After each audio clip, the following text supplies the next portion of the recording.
Good morning, friend. I'm Asisla, once again at your service. Today, I'm discussing about the third part of life process, that is the human digestive system for class 10 student.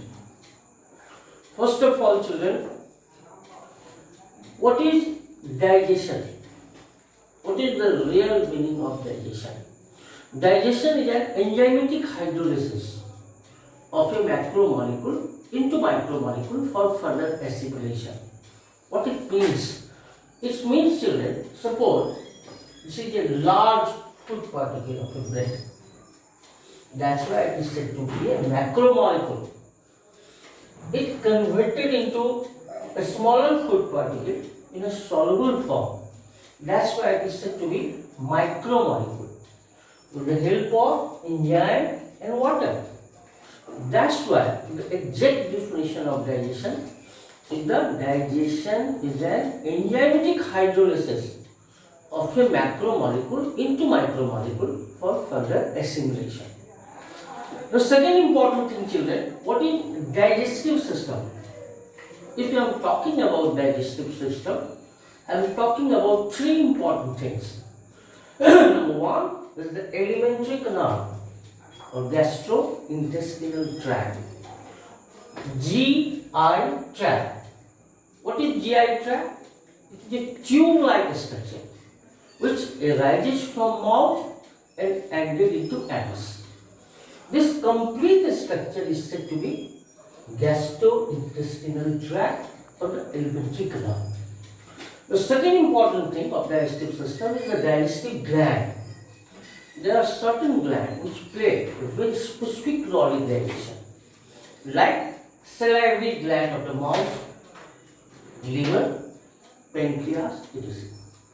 And third part of the digestive system is the physiology of digestion.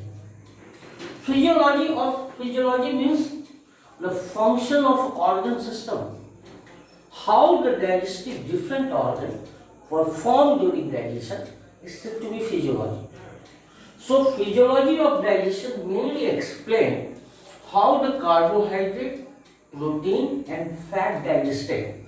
The mode of digestion of carbohydrate is different from fat.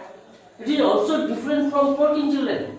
That's why how carbohydrate, protein and fat digested we discuss in this topic, that is physiology of digestion. Once again, children, I am repeating, digestive system simultaneously included three things. Number one is the alimentary canal, number two is the digestive gland, and number three is the physiology of digestion. As for alimentary canal is concerned, as we know that it is a tube which started from mouth and ended into the anus. The first part of the alimentary canal is the mouth, which includes teeth, tongue, palate and saliva. The second part is the pharynx. Just below the pharynx, there is a epiglottis, which bifurcated food pipe with a weak pipe, that is respiratory tract as well as digestive tract. Third important part is the esophagus. It is a conducting tube which is mainly responsible for the peristaltic movement. Fourth important thing is the stomach. It is a C-sepal or J-sepal structure found in the alimentary canal. Next is the small intestine. The small intestine is divided into three important parts: duodenum, jejunum and ileum. Duodenum, jejunum and ileum. And the last part, children, it is the large intestine. Large intestine also can divide into three parts, that is cecum, colon, rectum and anus. This is a basic idea about digestive system. Now, children, here I have drawn a picture of digestive system. With the help of this diagrammatical representation, this is the mouth part, and mouth further leads to three important digestive glands are there. These are salivary glands. There are three salivary glands are present in mouth. These salivary glands be very helpful in the digestion. It may be parotid, sublingual and submaxillary. There are the three salivary glands present in the mouth. It further leads to the pharynx. Pharynx is a point that a special epiglottis is found, which bifurcate food pipe as well as windpipe. This is esophagus. This tube is said to be esophagus. It is just conducting tube only, and it is mainly responsible for peristaltic movement.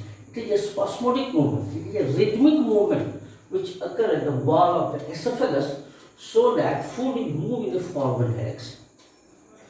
Next is the stomach. This area is a C-shaped muscular bag-like structure, and this further leads to the small intestine. The small intestine upper part is the duodenum. It is the most important part. Small intestine. Why it is so important, children? Because simultaneously two glands, one from pancreas and another is bile juice from the liver, releases at duodenum. That's why the anterior part or the proximal part of duodenum is very important, because they receive the two important gastric secretion. And this upper part is duodenum, middle part is jejunum, and last part is said to be ileum. And lastly, children, this is the large intestine. Large intestine again divided into cecum. Cecum is the joining point between the small intestine and the large intestine. This is the ascending colon. This is the transverse colon. This is the descending colon. So, colon is the largest part of the small intestine. It is finally terminated into the rectum and finally it leads to the anus.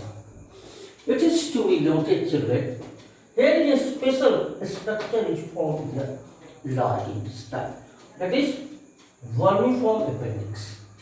This is a vestigial organ. The organ which are very useful in our ancestors. Its size was also very large.